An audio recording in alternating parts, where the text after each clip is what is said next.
Yes, okay.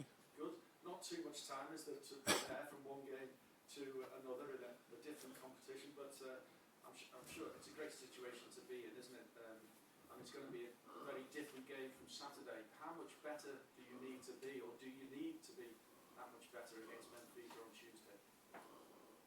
Oh, I don't think about being better. I think about being on top of our game. So that's the plan for all the games. If it doesn't happen, it's not about that you try to improve here or there. You try to improve in general. And Benfica is obviously a different opponent. One of the most successful teams in Portugal this year. Maybe not exactly where they want to be in the table, but for that they went far in the Champions League. So it's a tough opponent. We know a lot of players, obviously, from Premier League or Bundesliga or wherever, and so you can say it's a proper team, and we have to be really good. That's true. Has Luis Diaz been able to give you any insight from his time in Portugal? He tried 10 minutes long, but I didn't understand a word. No. We have obviously with Vitor, with Pep Linders, and with the boys, with Diogo, of course with Luis, enough specialists for Portuguese football in our team. But we did analyze anyway completely normal, because we don't need any kind of inside stories. We watch at the football team, and that's what we did. We had the meeting with the boys this morning, the analyze meeting. So now all the necessary information are shared, and now we have to make sure that we use them. Lots of noise about Mo Salah's contract again at the weekend. Any further news update? Are you happy with the situation? I'm happy with it, because it's nothing new to say. That's good. It's just good. The decisive parties are talking to each other, and that's all I need, and that's it. We'll head over to Juliet on Zoom now, if that's okay. Hello there, Jurgen. Hi, Julia. There are 3 empty seats in front of me here in Benfica. I was just wondering, you were talking at the weekend about how maybe a couple of players have picked up, but not Curtis Jones and Joel Matip as well, but training and Curtis training today, so full squad available for the match? Yes, full squad available, absolutely. So nothing. Curtis was just a little swelling, disappeared then overnight, fine. Same with Joel, which was very helpful because it looked really strange. And yes, and Trent trained now for 4 or 5 days. Not sure exactly, but yes, he's ready as well. Okay, we'll go to Ian next, please. TalkSport. Hi Jurgen, how are you? Hi Ian, good, you? Yeah, good, thank you. We're going to be speaking to Virgil van Dijk as well shortly. How important is the defensive unit? We all go on about your front three being incredible, but you haven't conceded a goal away from Anfield since Crystal Palace, which was back in January. So how important is that side of things to you? It's the mother, if you want, of all the things we do. That's what I'm asking for constantly. That will never stop, because it gives you stability, it gives you the opportunity to win games 1-0, which is important, because you cannot always score plenty of goals, because the quality of the other opponents. So that's how it all starts, that's how it all ends. It's absolutely the basis for all the things we do. Okay, we'll go to Paul Joyce next, please. Hello, Jurgen. Hi. I was just wondering if you could talk a little bit about when you were in Lisbon and got the phone call from Mike Gordon. That was a nice story you sent to the website. Yeah.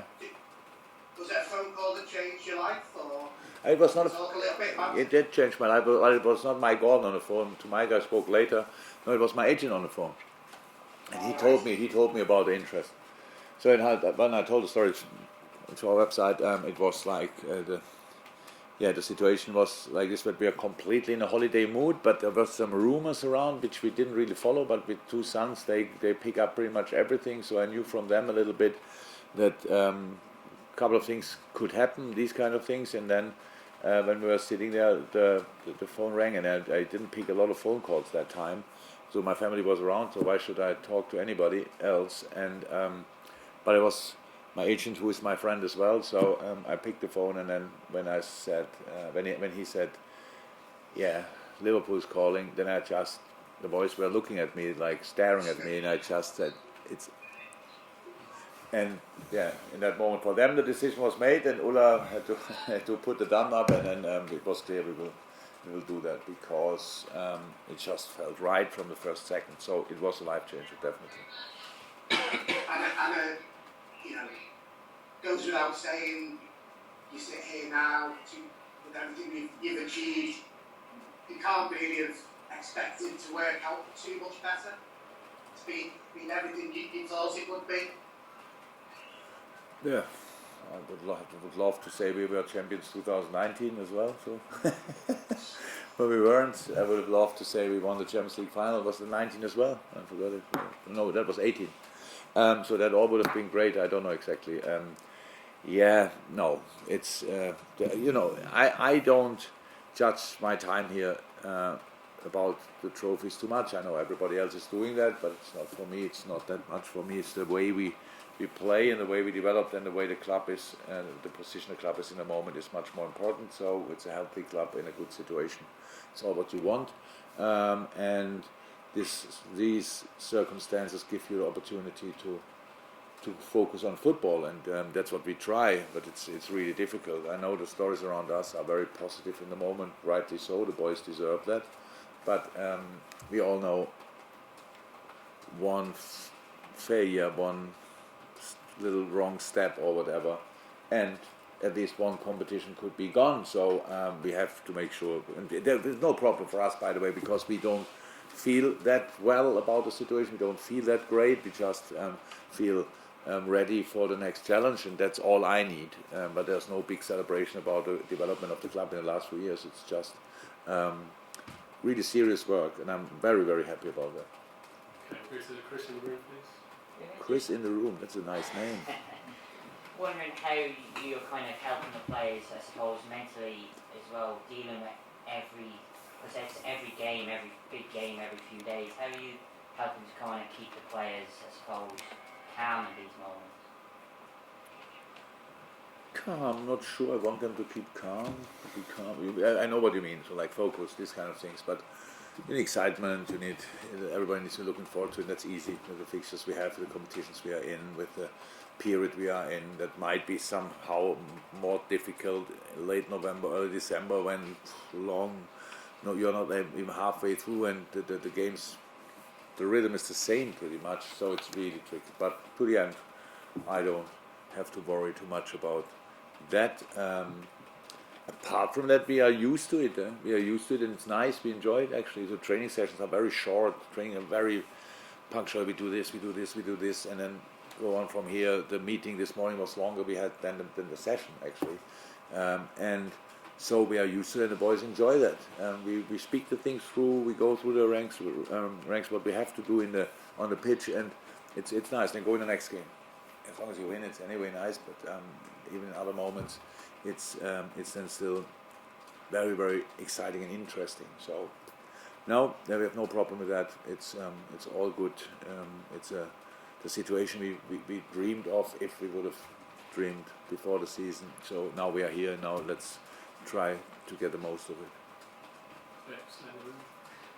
Jurgen, after the game against Watford, you spoke about the maturity and performance and maturity and getting the results. How important will that be over the course of the next 2 months, that maturity? Yeah, massively. It's not the only thing. If you're only mature, so then it doesn't help too much. But you can combine quality, desire, excitement, and stuff like this, mentality with maturity. Top. And then you cannot buy that. You have to mature yourself pretty much as a team, as a player, and then me as a coach as well. So it's just, you will realize that in a few years. You are now too young, but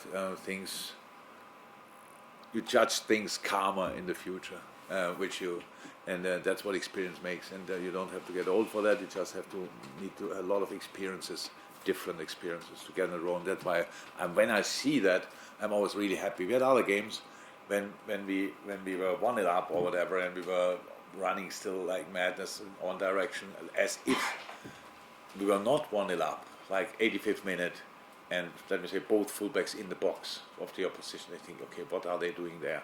So, but it's not that I want to hold them back. I just want to have them thinking in the right way, and that's what I saw on Saturday. And if I just ask about Benfica, arguably their main threat tomorrow night will be Darwin Núñez, top scorer in the Premier League, and he scored against Barcelona and Ajax as well. From what you've seen of him, what kind of a threat does he? He's not the only one. They have a really good team, I have to say, a really talented team and a good way to play. But yes, he is. He's a good striker. The next one from Uruguay, I don't know how they played together, Cavani, Suarez, and him in one team. That's probably a challenge as well to put that in place. But it's top boy. And yes, the goals he scored, obviously the one against Ajax at Amsterdam, that was a massive one, big one. Yes, in the group stage as well. So he's not shy. He did now not start the last game. He came on at half time because of coming back from international duty. So we expect him to start tomorrow. They have to make sure that he will not get a lot of balls. But there are other players. Rafa is with the ball. Wow, really quick. And the others. I know Julian Weigl, obviously, João Mario. We all know, and there's a lot of quality in this team and experience as well with Vertonghen, Otamendi. That's an interesting chat. That's quarterfinal Champions League. Well, who cares? That's how it should be, and I'm really happy and really looking forward to it. Okay, we've got time for 3 more questions. We'll start with Andy Hunter on Zoom, please. Hi Jurgen, sorry about this, it's a bit similar to the previous question, but you said on Saturday that Benfica are a really dangerous opponent if you don't stop them doing what they want to do. What is it in particular? It's a football playing side. I think they are has in all positions, high fullbacks, stuff like this as well. We have high fullbacks as well in moments, but it's like this. It just shows they are ready to take a risk. Means when they are in possession, they open up the formation, and they're really there's a lot of space to defend. So we have to make sure that we can win balls there, that we could use that as well. Then, so at least we expect that they do that, because that's what they did so far in pretty much all the games. But maybe against us they play completely different. Then we have to adapt to that. So it's a mix of of these technical players, of speed and good organization, I have to say, and that's what makes them dangerous. And the fact that they came through the group, so they obviously know. In the league, they're for sure not exactly in the position. The distance to Porto is for sure a bit too big for their understanding. But in the Champions League, they overachieved. They were not in the group the favorite, for sure not. They were not against Ajax the favorite, for sure not. Ajax again, like the high flyers in the not top leagues, let me say, but everybody knows the talent of Ajax is insane. And they kicked them out. And that shows they know how to get a result. And we have to make sure that we, have a hand in that as well. Okay, final 2 questions. We're ready to take Malik next, please. Hi, Jurgen. Just on Marvel. I take it when you say that there's nothing you say, that means nothing new has actually happened, but you're happy with the progress. And also, he's not scored for a few games since February, I think. Is that an issue, or is it the fact that he does all the work and takes so many players, marketing him, etc.? Is that still sort of a massively important contribution? It is to the way your team plays. It is all that. He might not have scored from open play or whatever, maybe a penalty here or there. I don't know. That's not too important. The thing is, for me, the performance level is for me important. The threat is for other teams. How it brings players together in a moment when he gets the ball. I think 2-3 players are going for him in these moments. He could decide sometimes in a better way, no doubt about that. Pass the ball quicker, all these things. But it's a tough period for Sadio, for Mo and for Sadio, like with the African Cup and then the games. It's like coming back, being immediately for us available again. That was really, really special, and that's completely normal in the season that you have these little things. But these boys, it's just not like this big changes, but it's still there. And we see him every day in training, and we see him playing. Obviously, there's nothing to worry about apart from that we have to manage the physical the physical part as well. Of course, these players will not come to me and ask me for a break, so I have to give them the break in a specific moment, and then we hopefully together use that little break, and then from there we go again. But that's it. Okay, we'll finish with Ian Doyle, please. Yeah, Jurgen, it's not just the first team that's had a successful season for Liverpool. The women's team won promotion to the Super League at the weekend. I'm just wondering what you made of that achievement. Yeah, congratulations. I sent messages yesterday. I was really happy. I was following it down all the time. I was looking at the results always after our games, around our games, looking when they play, who they play. Last week, obviously, when after the result from last week, it was clear they did a draw against Bristol. They can make it, and they won. Really happy for the girls, and for Matt, it's a big thing. Obviously, Liverpool was in the last years not famous for treating or dealing with the women's football outstandingly well. They didn't go down to the championship for no reason. But now they are back, and now we have to make sure that we use the situation. And I met a lot of the girls in the last 2-3 months for different reasons. Wonderful, we did wonderful stuff together with Michaela for LGBT, which was really great. And then I spoke to others. It's really nice. To be honest, that's a wonderful team, great coach, and really happy for them to get promoted.